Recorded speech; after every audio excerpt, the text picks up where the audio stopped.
Welcome to this lecture series on market profile. Now, for some of you guys who've been following the channel for a while, I don't really need any introduction.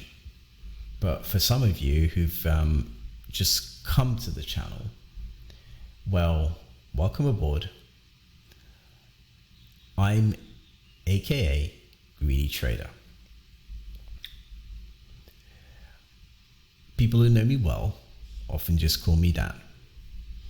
Now, one of the things that you're going to find with this channel is that I focus a lot more on authentically delivering information that is true to the way the market works. I'm not about the glitz and the glam. I have a set approach. I've been trading for, give or take now, 16, 17 years. So it's a long time. And for a lot of people, I mean, like you guys are new, I've traded pretty much everything under the sun. Everything from agricultural commodities, currencies, metals, bonds, option derivatives, single names, SPY. Like, I've done everything, really. Of course, there's some products that I'm just not interested in, like interest rate futures. So I never really went down that road. I think there was a time when it was really good to trade interest rate futures, but that's not, that's not something I took to. I've traded crypto, not in the sense that a lot of people trade crypto today. I've traded crypto more from the sense of buying and holding. It's the only thing that made sense for me with crypto. The cost of trading crypto is too expensive to essentially put it into a day trading sort of metric.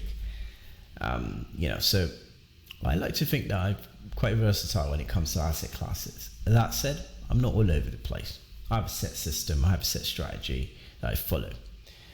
And the purpose of this lecture series is to be able to give you a very good professional understanding of market profile or time price opportunity, which I've spent a good portion of my own trading career sort of engaging with. You're going to find out through the lecture series why market profile, TPO charts is, I don't like to use the word superior, but definitely a better way to look at the market. I think if you've got candlesticks, you've got this one-sided representation. Now, I'm not saying don't use it. Even I use them when I want to do macro, because the thing with profile data is that you're only going to be able to look back so many profiles. We're talking about a lot of information condensed into a very small visual frame. So you're not really going to be able to sort of have like 500 profiles. You potentially can if you're using a platform like Sierra Charts, for example, but after a while, you're probably going to have to spend money on buying the data to have it organized in that profile way. So from my point of view, the profile is like super superior, but the candlestick chart has its uses, especially if you want to look back 1,000 bars, right?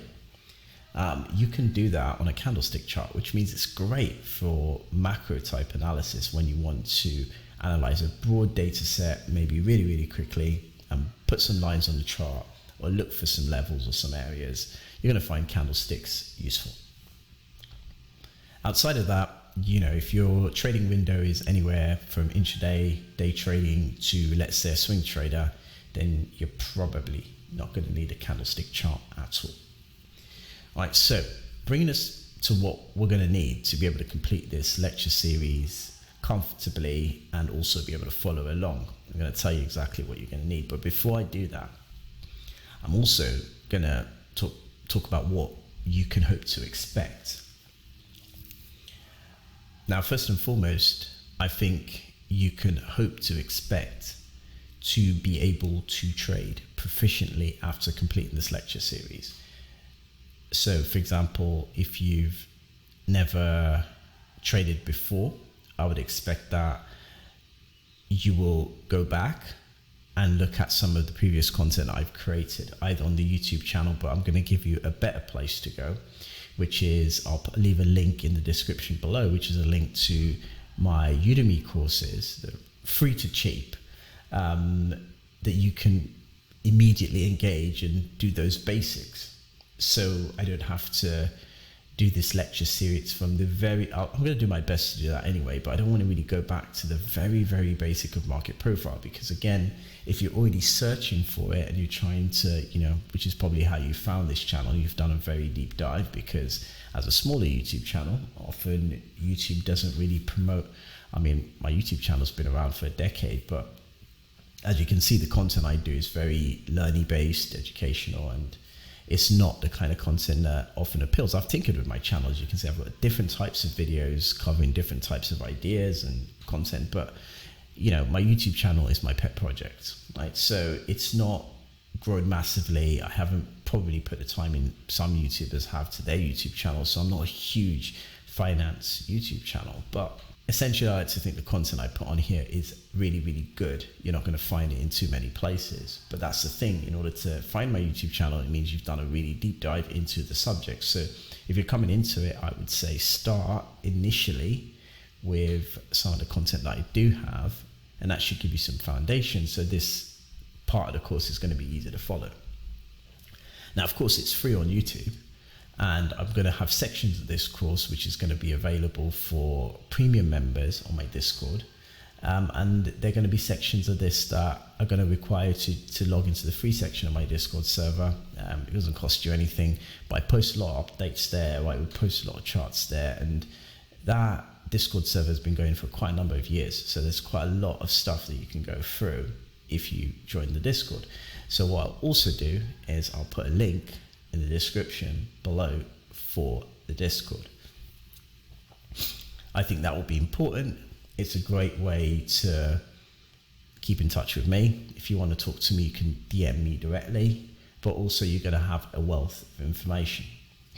So I would expect, as a beginner, go to Udemy courses, do the foundation ones, which I will leave in the link in the description below. Some of those courses are like incredibly cheap. I think on average you might spend $9 depending on the country you're from. Of course, you might even spend less. I have a free market profile course there as well, and I'll link it all below. That should hopefully help you with the foundation, and then you can naturally progress to this. Now, if you do know a little bit about market profile, then you can start from here. So I would expect that by the end of these lecture series, and I'm going to do over several days, weeks, most likely, you're going to become a professional trader. If you want to pass prop challenges, you'll be able to pass them, right? And full disclosure, I'm not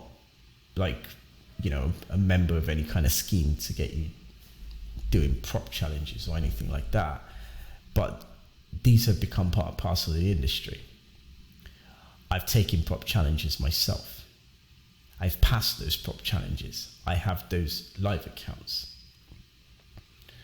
So it's the same things I'm going to teach you here today are the same things I use essentially to pass those challenges. Now, obviously, for those of you who are searching for proof of profitability and all kinds of other things, I'm not going to open my bank account to you, but ultimately I do have the Professional Trader Program, which is free on YouTube, by the way. So just scour my channel. I'll try and leave a link to that playlist in the description below, but you can pretty much scour the channel and find the PTP, or just do PTP mentorship program on YouTube search, and you should be able to find a lot of the videos. So you can do those, they're completely free, and what that will do is it will essentially have the elements of proof that, hey, I'm a profitable trader. Like, I trade full time, I don't have another job, I don't do anything else. It's pretty much what I do for a living, and I have done for quite some time. So I'm not saying to anybody that, you know what, you're going to buy Lamborghinis, because that comes with how much capital you have. Of course, if you've got $1 million to start with trading, then I have no doubt you will be buying your Ferrari or Lamborghini. If you are somewhat making $1 between 50k to 100k a year on trading, then you're probably not going to buy a Lamborghini, right? And that's because people who make 50 to 100k a year don't own Lamborghinis, right? That's the bottom line. So that's just common sense. So if you're a little bit younger, I'm in my 40s, so I naturally don't, I know how much I'm going to resonate with, say, someone. If you're watching this and you're in the 20s, we might not see eye to eye, but I can assure you that so young, trying to build capital, you're not going to own a Lamborghini for maybe a good 10, 15 years as a trader. Of course, if you grow and you start to manage money, lots of it, even because again, most money managers are not going to make more than 100 grand a year. Even on performance fees, they will be lucky to clear 200-300 grand a year. And that's the reality of trading, to be honest. Of course, if you are from the investment banking community that, in my opinion, don't do retail trading, of course, I know a lot of people from that community. I was an institutional guy myself, not in investment banking, but I worked in that environment, from institutional brokerages to private equity, hedge fund type operations. So I'm well aware of the kind of money that gets made in each area. Even with that, most people are not going to be able to claim, collect more than 250k, 300k a year in bonuses, right?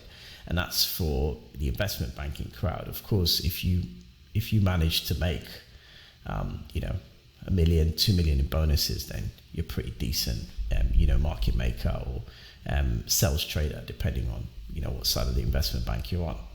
Now, so I'm well aware. I just wanted to create a little bit of context here and what goes on in the industry. So I'm guaranteeing you, to a large extent, you're not going to make that kind of money for a long time. Now, I've seen all the stuff on social media about prop traders, getting 1 million payouts, 50,000 payouts.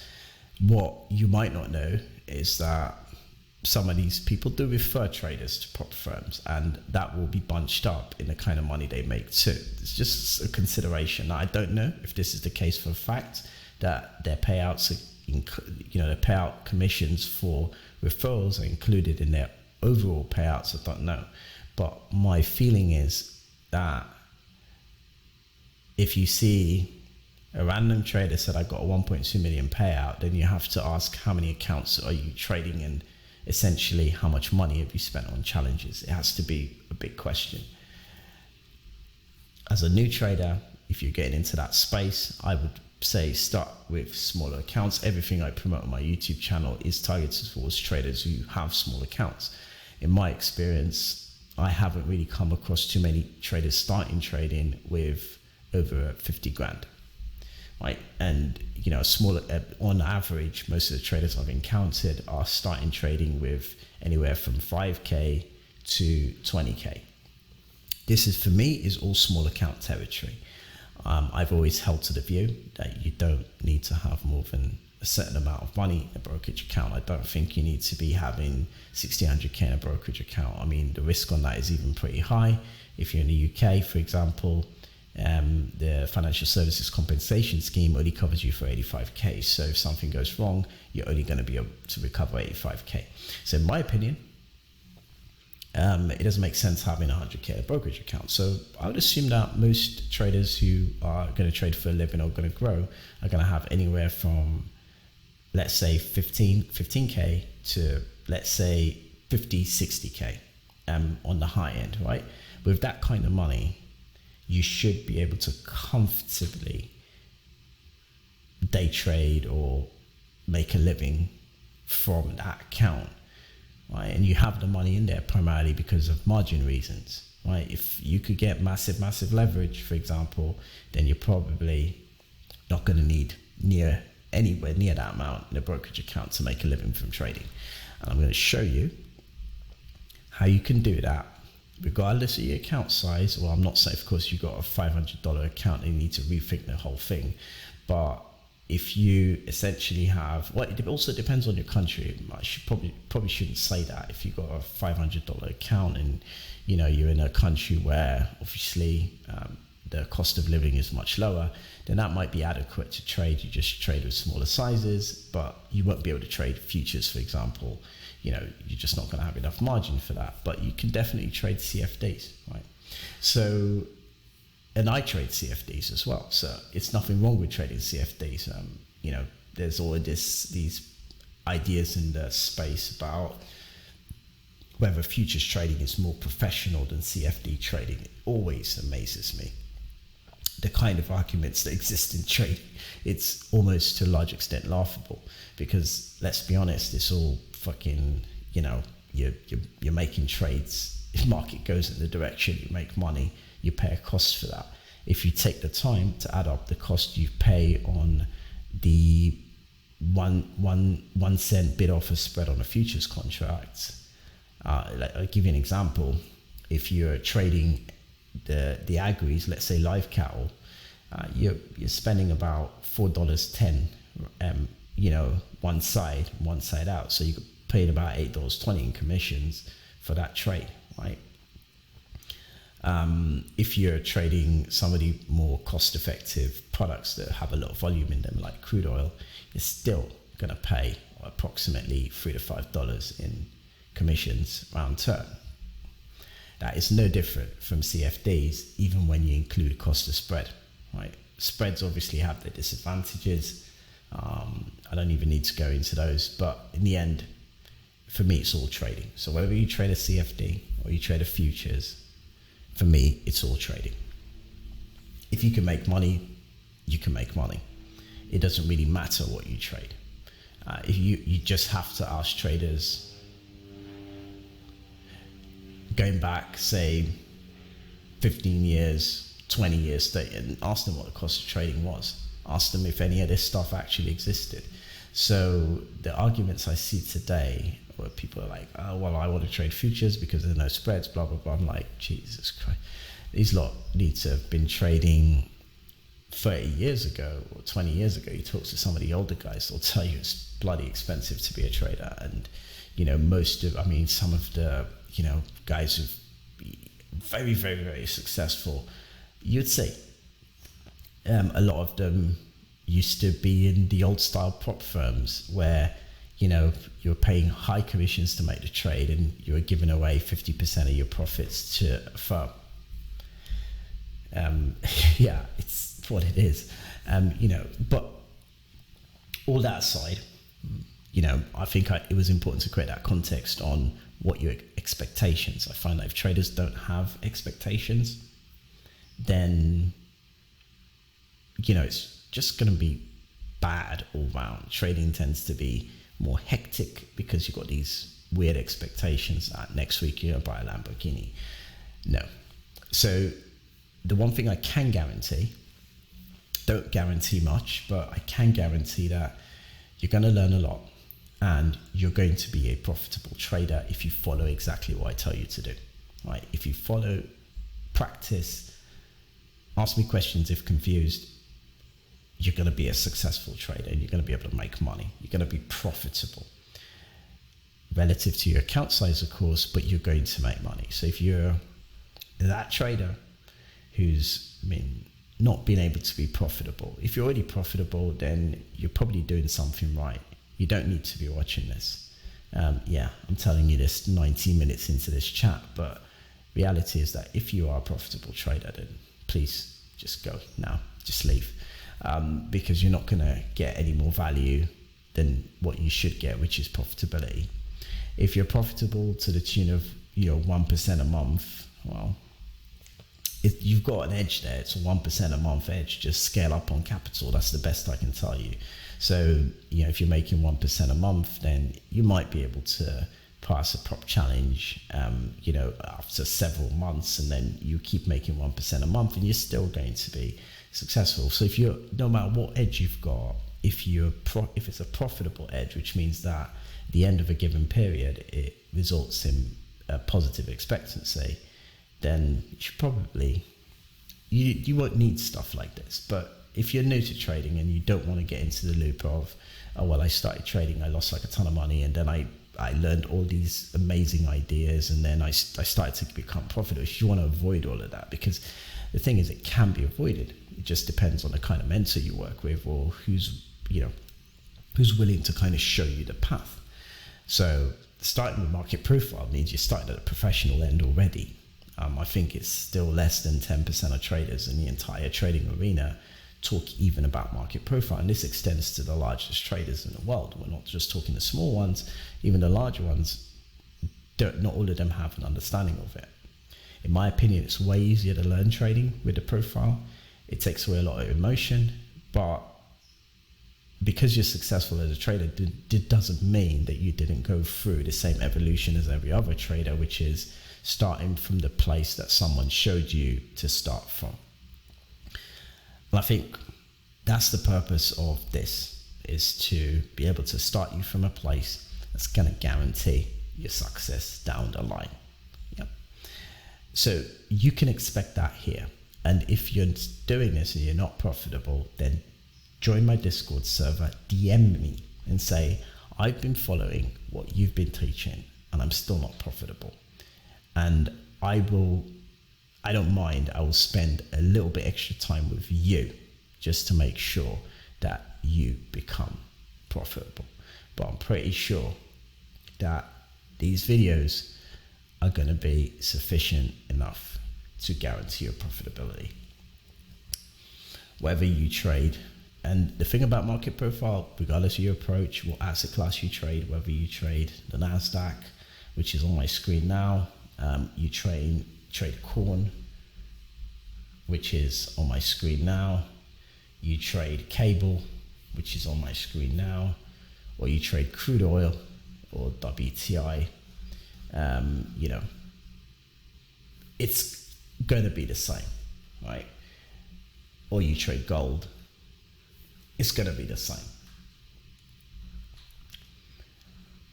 It doesn't matter what you trade. That's not the decider of profitability. It's risk management. It's having a good understanding of the market framework, the auction process, understanding how the market algorithm, what's the word I'm looking for? How the market algorithm makes a market, the pricing mechanism, right? I think, and we're gonna do some lectures pretty soon. We're gonna get into the meat of it. If you stayed with me this long, then I've resonated with you. I'd like you to continue to stay with me, and I'd like you to trust me that I'm giving you the right information for you to succeed. If you've already left, you've already left. So I guess I'll continue with my story, and then we'll pivot into lectures. But I think I was watching, I found a very interesting YouTube video. It was like super interesting. And what it had was a quant, as we call them in the industry, a quant, or like an algo type developer trader, who wanted to simulate the market, right? So what he wanted to do was create the market, to try and understand how the market algorithm might have been created. So he built a market making engine. It's quite fascinating. But during the process of building this market making engine, he tried in finance, we look at things from a maker-taker perspective, okay? So you got maker, market maker, quote unquote, and taker, trader, retail trader, institutional trader, whatever, right? So you're either a taker in the market or you're a maker. Obviously makers, HFT, etc., all makers, right? So what he wanted to do is, initially everyone's under the impression that there's a counterparty to match every trade, right? So if I make a trade, there's someone on the other side of that trade, and so on and so forth.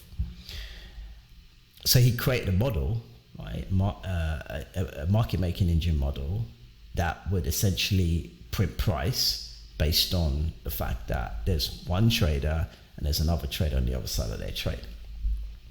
So what that meant was that you'd have near enough an equal amount of makers to takers. And when he ran the model, well, it didn't look like a normal market. It looked like a very weird market on a candlestick. It would have looked like a bracketed market. And he thought, no, this can't be right, because that's not what we see on the screen. So what can I do to fix it? And then he decided to take away a large portion of the makers. So essentially a large portion of the market makers, institutions, whatever. And then he assumed that all the takers place trades randomly. Like, they have no clue. They saw buy, they bought, they saw sell, they sold.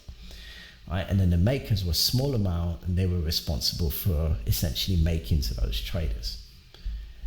And amazingly, the market started to look a lot like the markets that we see today, which implies, and that was it was a random model, but when he ran the model, it looked like a market was this, like any candlestick chart you would see, just developing randomly, producing head and shoulders patterns, the lot. It looks like a market.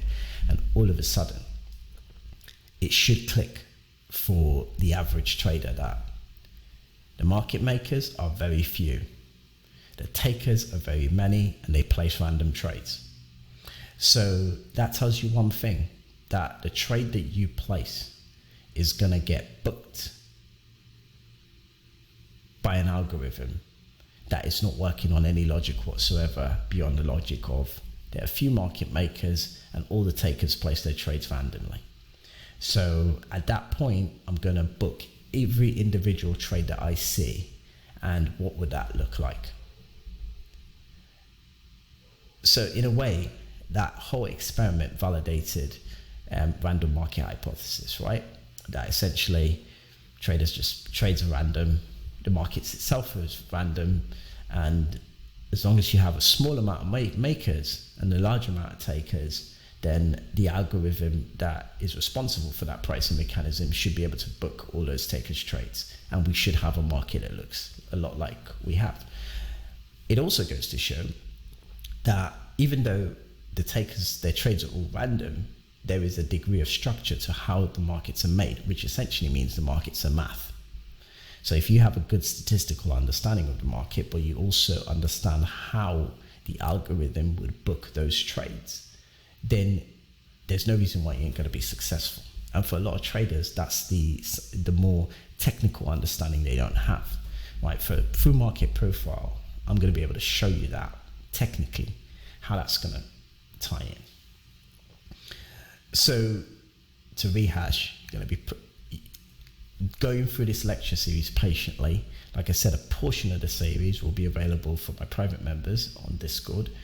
If you wanted to inquire about that or be part of that, I'll leave all the links to the free side of Discord below, and then you can DM me, or you'll find the links there to become a private member.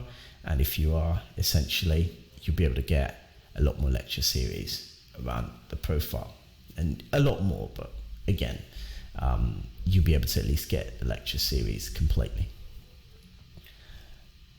So from an expectations point of view, I do expect you to be profitable, and I do expect you to long-term succeed as a trader.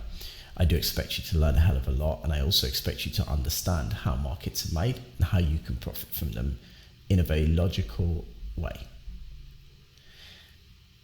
Whew. All right, got that out of the way. So what you're going to need to do this, you're going to need a market profile tool. Now, I'm not going to sit here and bullshit you.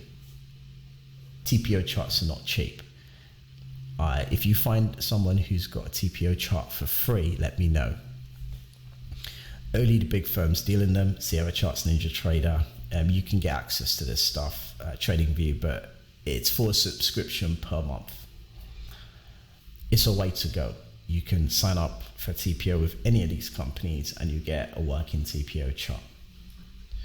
What you see in front of my screen is a TPO chart that I built myself. Right? It cost me a bit of money, it wasn't cheap, and a very highly skilled developer, which since then has been indisposed. But thankfully, the code and everything else, and the development I did around it allows me to be able to share this with other people and activate it for their own MetaTrader 4 platforms, because it's not available for MetaTrader 5 the way MT5 is built. It would be very difficult to create something like this for MT5, but for MT4 it's perfect, and we know MT4 is going to be around for a while. A lot of traders still trade with it, and MetaQuotes is going to have it for as long as they're MetaQuotes, right? So this tool I've had for a good portion of 8 years, right, since I built it. So, and I'm still using it today, so it's not going to go out of business soon, right? So I have this tool available. That's what you're looking at the chart. You can do pretty much everything you could do with the CQG version of it, right? Bar a few quirks and features, but again, you know, for something you pay $400 a month for in terms of CQG, it makes sense that this is not going to be it's not going to have the same GUI underpinning as CQG, but it's pretty good. You can do a lot of things with it, and as we go through the lecture series, you'll be able to see that.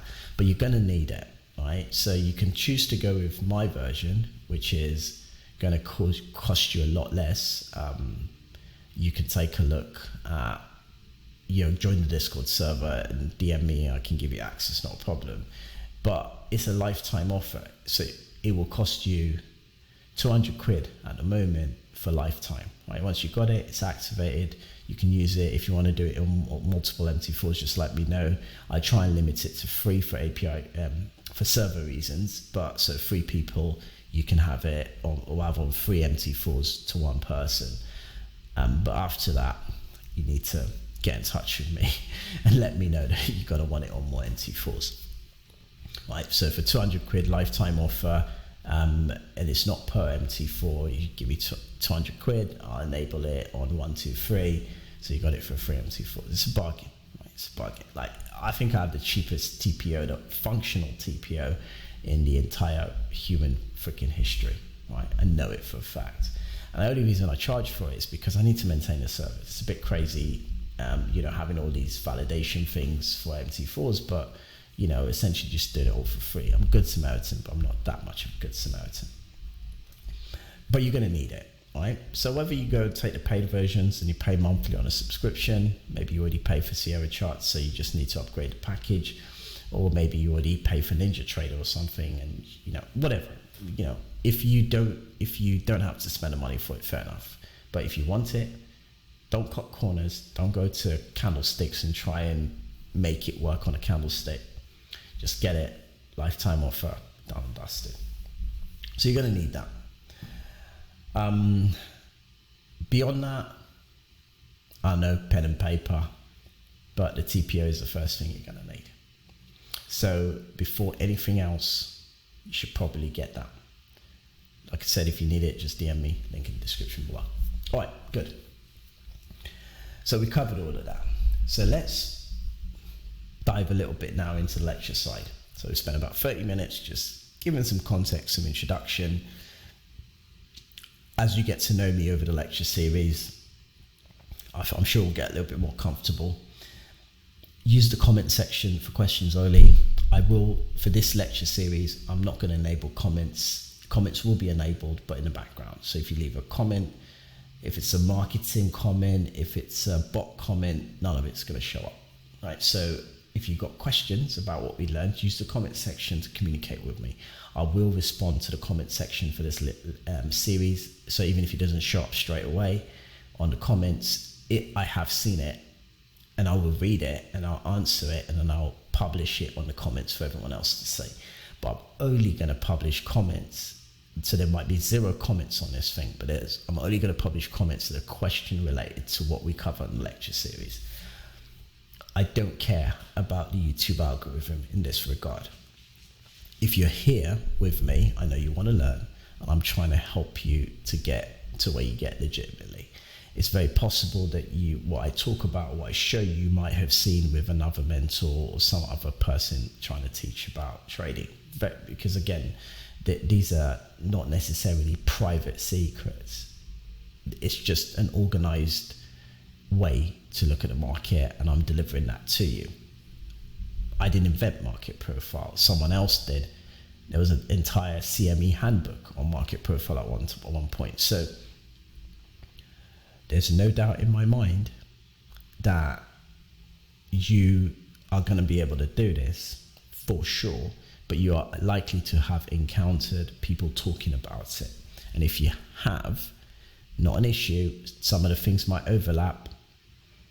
I'm not copying whoever it is you've seen, or it's not a compare and contrast as to what I'm telling you, whether it stacks up with what someone else says. I know what I'm telling you is the fact. It's what it is.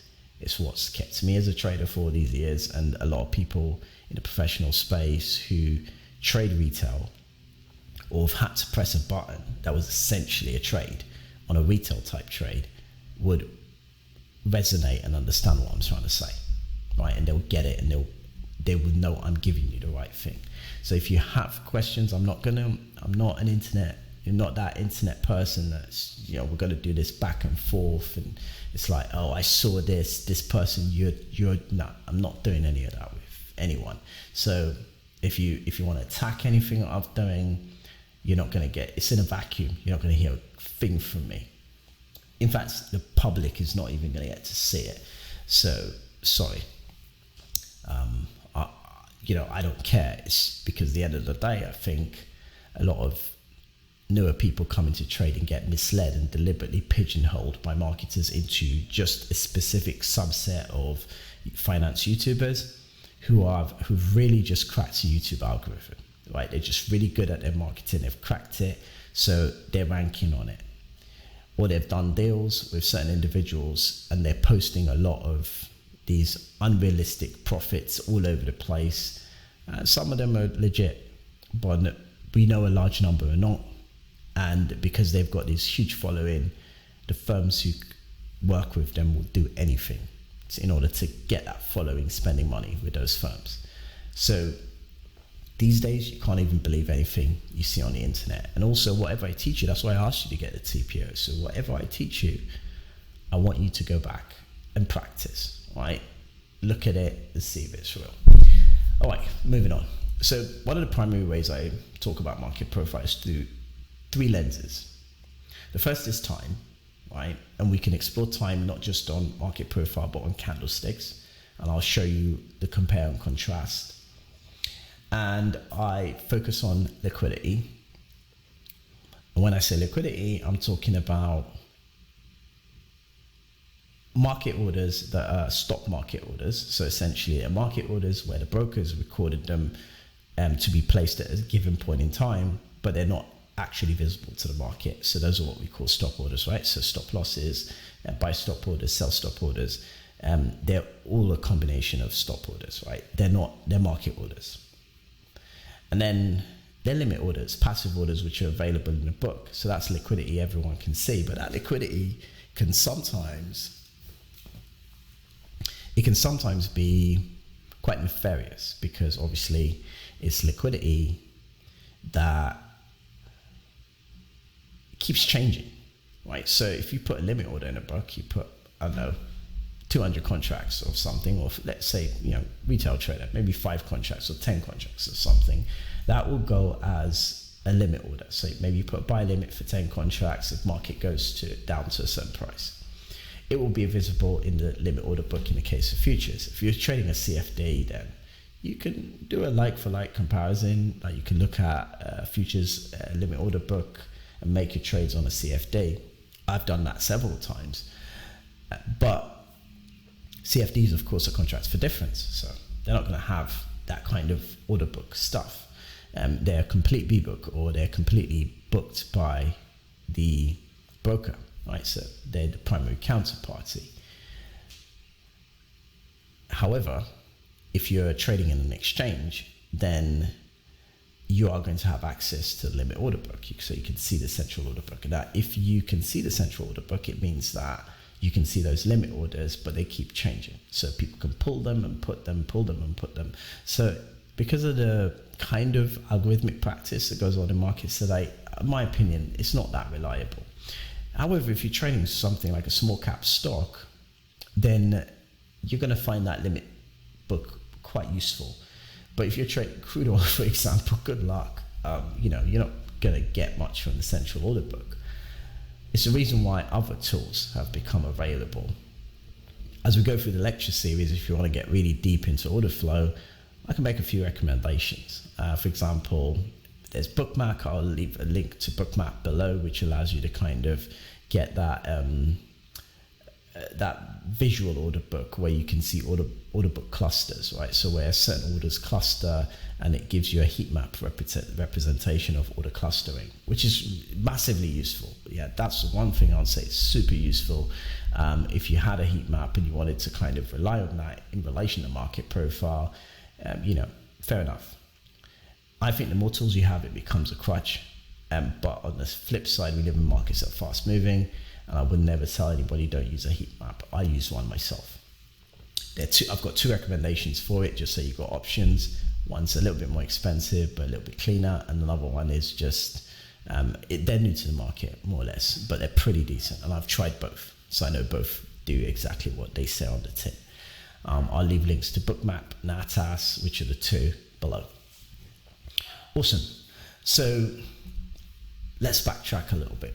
So liquidity, right? So I look at it in terms of that liquidity. So time, liquidity, and next point is volume, right? So again, I like to look at level 1 volume on the 1 hourly frame on a candlestick chart. That's a good way to look at it, because with the TPO chart, for me, volume becomes horizontal, right? So you see volume from the shape of the profile, right? So immediately you start to see normal distributions. It means there's an increase in volume, or let's say rotation, within a given day, right? And when I say rotation, I mean the amount of times that a buyer and a seller exchanged, right?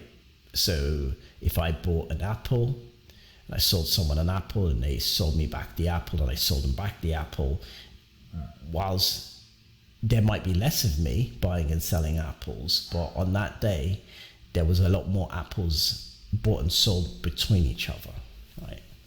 I like to say the broker or the market makers juggling the inventory, because they're essentially collecting a lot of the day trader positions, so they're whipsawing them back and forth so that they can give those positions eventually to a larger trader. So they're hunting themselves for liquidity. I'm going to show you all of this on a chart, how it works. So those are the three ways I look at markets. I call it the trifecta: time, liquidity, and volume. If you understand those three things, you're not going to have a problem. So let's look at the profile itself structurally. I always find this is quite important.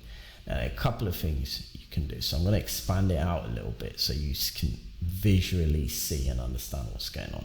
So you can see here that we got what a letter is. I'm going to split it up, and then it's going to give you more clarity, right? So here is the first period of the Nasdaq, which is 0100 European time, right? So that should be about 11 o'clock London time.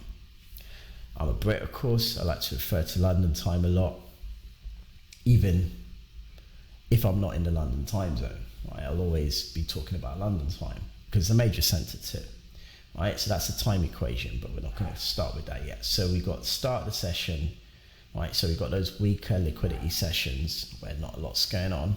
And then we have the larger open in NASDAQ. So that's a 2 p.m. window. These are 1 hour rotations, and I'll explain that shortly. And like I said, if I've run away too far and you're trying to get the basics, I'll link to Udemy program below so you can start from there. Right, so again,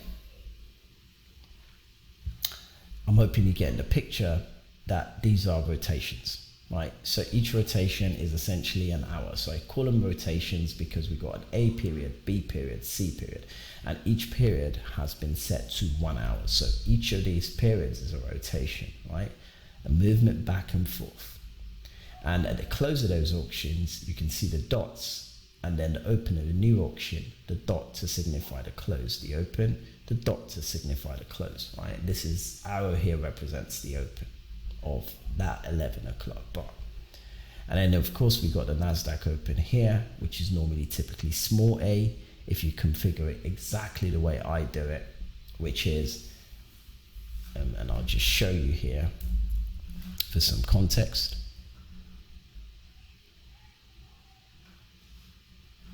So you can see my configuration. I've got 42 profiles, which is about all this thing can handle. So a good practice is to screenshot each profile so you can have forward-looking data if you wanted to test or check something. It's a good way to do it.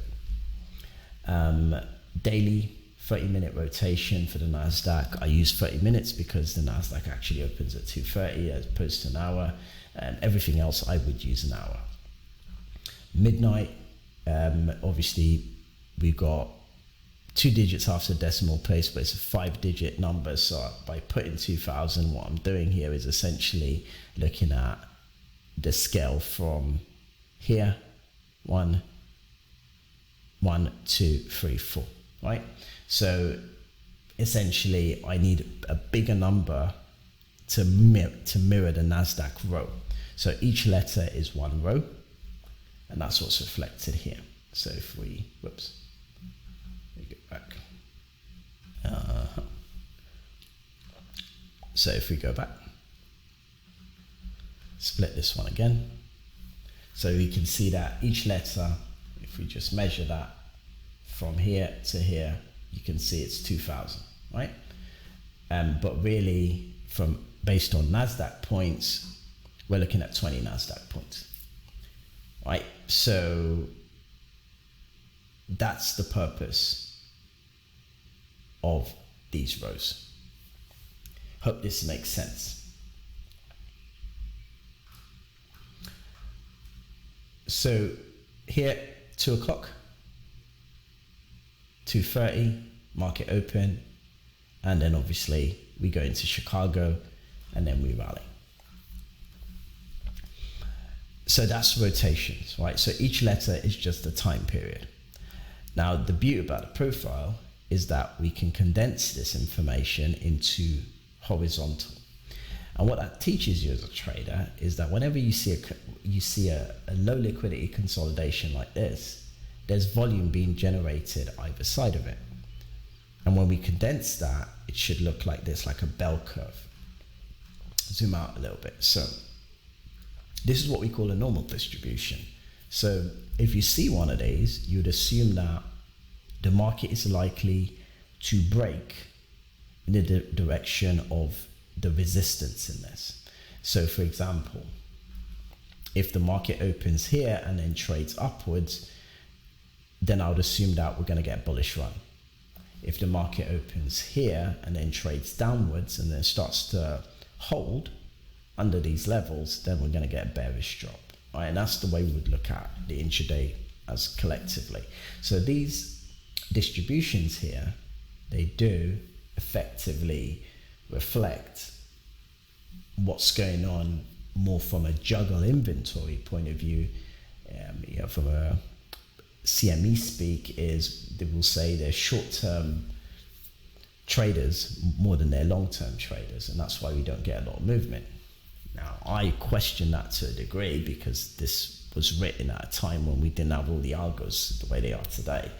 I just say that the market's waiting for something, so they're going to be killing day traders and trying to collect inventory to sell to the smart or the larger traders. Smart money, as we like to call them.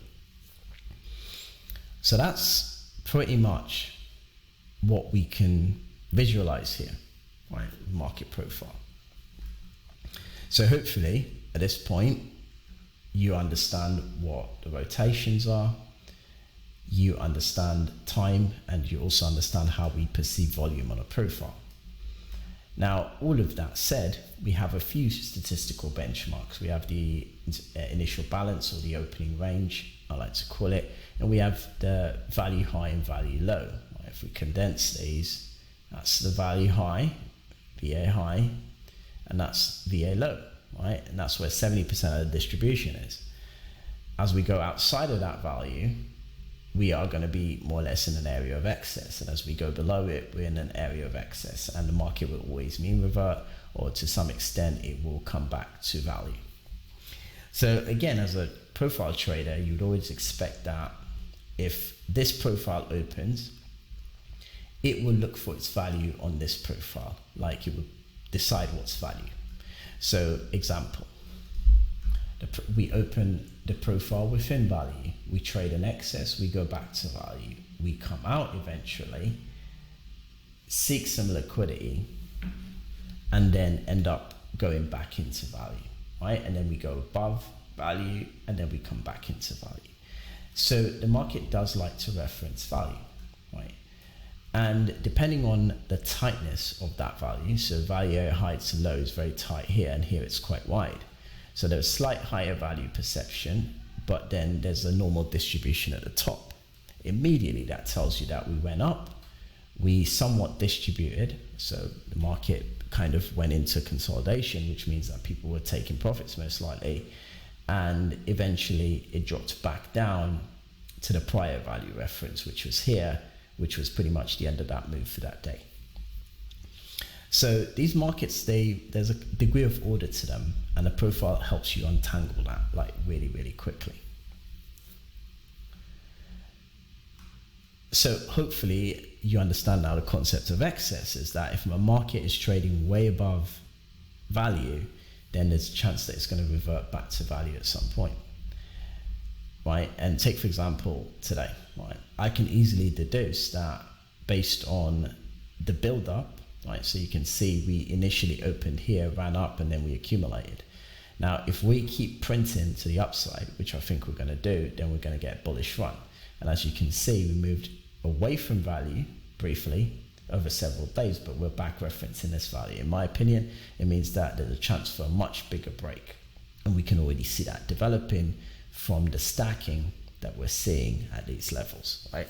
So point in case prediction is that we're probably going to get a little bit of a spike up on the Nasdaq before eventually, hitting much lower prices.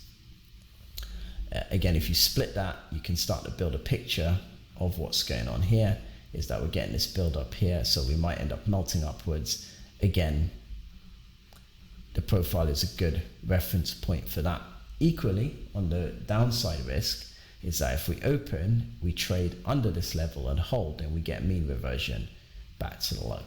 At the moment, it doesn't look like that's what we're going to get, but again, these are ideas. When we do the trades, we do them based on a very mechanical approach, but it's nice to kind of develop some kind of a bias that you're seeing, and that allows you to probably pick out levels and places that you want to trade from. But I'm going to give you some really set principles when you do it. So for now, we're just going through the general idea of what comprises of a complete profile, right? So the thing with this picture is that it will be the same from asset class to asset class. So whether I'm looking at cable, I'm seeing the same types of profiles, they don't change, right? Or I'm looking at the Nasdaq, the profiles are the same, which should also give every trader the sense that all markets are the same. They just have different volatility planes. Some assets are more volatile than others. The Nasdaq's more volatile than currencies. Crude oil is more volatile than currencies. Gold is more volatile than crude oil. Some of them are inflation hedges, so they've got a very directional bias, like the S&P, the Nasdaq, the Dow. These have massive directional biases. Gold, Bitcoin, and then you got assets that don't, like currencies. They have a very non-directional bias because they're always being devalued, so they tend to range more on a longer term cycle. So these are all things that you consider even when you want to choose what to trade, but the market, the underlying mechanics of the algorithms and markets are pretty much the same. It doesn't matter what you're looking at. Again, if I went to corn and crude oil, you couldn't tell me, if you couldn't see this was corn, you can't tell me the difference between this chart and this chart other than one's more volatile than the next, right? Or this chart. They all look the same. They all produce in the same kind of profiles. So what's the difference between them? It's absolutely none, right? So choosing your asset is going to center around a few criterias, largely how volatile the asset is, how much money you have, margin requirements, and more of those kind of fundamental things, as opposed to, oh, I like the look of that market, so I'm going to trade it. That's not what tends to happen, right? You're going to make other considerations, and a lot of it's around volatility. So hopefully you also understand now time, volume, liquidity, right? So we should have a more complete picture and some of the components that make up the profile. As you go through the lecture series, I'll keep mentioning things so that it's not boring for people who already know what's going on and are looking really to kind of understand how I go about planning and deciding on trades, right? And so it should be hopefully interesting as we come to the next lecture series concerning that. Amazing. So to wrap things up, we have rotations, which we can see here. We have liquidity, which we can see those points where the market reaches and then makes a turn. We know we hit liquidity there for sure. That's why we had these swift moves. We also understand that condensing the profile gives us a volume picture. So even if we don't have a candlestick chart, it's not essential. And we can see the example here where we have this distribution point. And if I was to just take horizontal line and I was to put it here, you can see that the market rose. Let me just split this rotation on this day, went all the way into this level, and then we fell out. And then this was the subsequent day. Right, so we can clearly start to understand that we can see volume on these charts as well. Right, of course, it wasn't quite the case here. We had more of a rush for liquidity. So if I split that, the market opened initially. This was decent resistance. In after hours, we moved in and then we sold off quite a lot into the European session. And then what happened? We hit another volume base down here, right? And we can see that evidently from the bid stack that happened down here. So we traded, hit that initially, sold off. Let me delete this one so we can see this clearly, right? So we traded up here initially, hit that, moved down, hit this, and then rallied up, and then sought liquidity just above, and then came back down again into that level. Right, and that immediately we traded under it. We started to invalidate it a little bit, but again, there would have been liquidity down here, so we got a bit of a rally or mean reversion, right?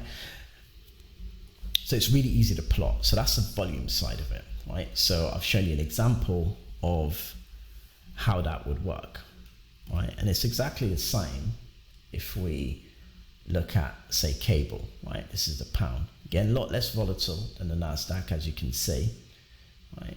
But if we go to the pound, we can pretty much deduce exactly the same thing, right? So let's stretch this out a little bit. Let me zoom in, actually. Right, so again, what do we have? We had a volume develop. So initially we went up, pull back. We had a volume base here initially, which is where we started to move up from. And then obviously we had this massive range extension.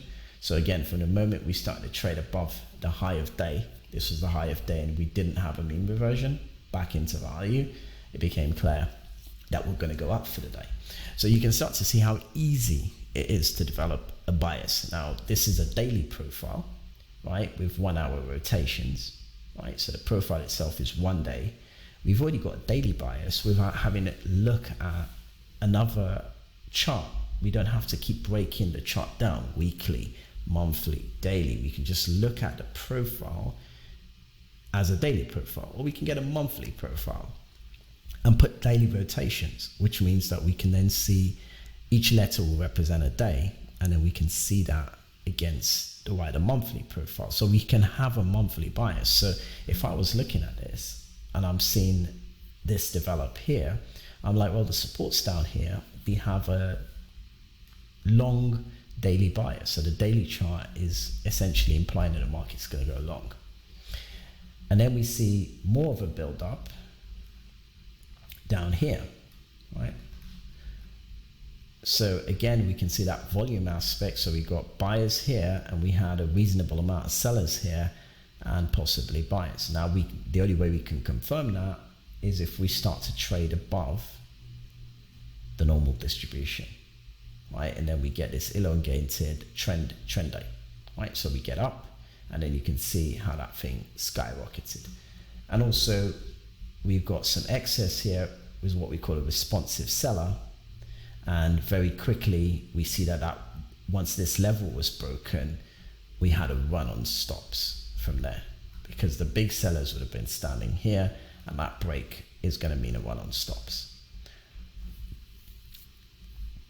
What we're looking for now is, and this is, we're going to jump ahead a little bit, what we're looking for now is a mean reversion. So now that we've run those stops, what we're looking for is a revisit of the fair price and a mean reversion back to bids, right? And that will be the first sign that we've run the stops on the high, and we're probably going to start distributing much lower. So we can see all of that by just looking at the daily profile with the rotations condensed, so we can see the volume. So that's an example there of volume. Now we'll come into the time equation on future lectures. Again, I hope this initial lecture into market profile has been helpful, and the introduction and everything else I created context. I'm looking forward to continuing the series, completely free. Obviously you're watching them now on YouTube, and it's not costing you a thing.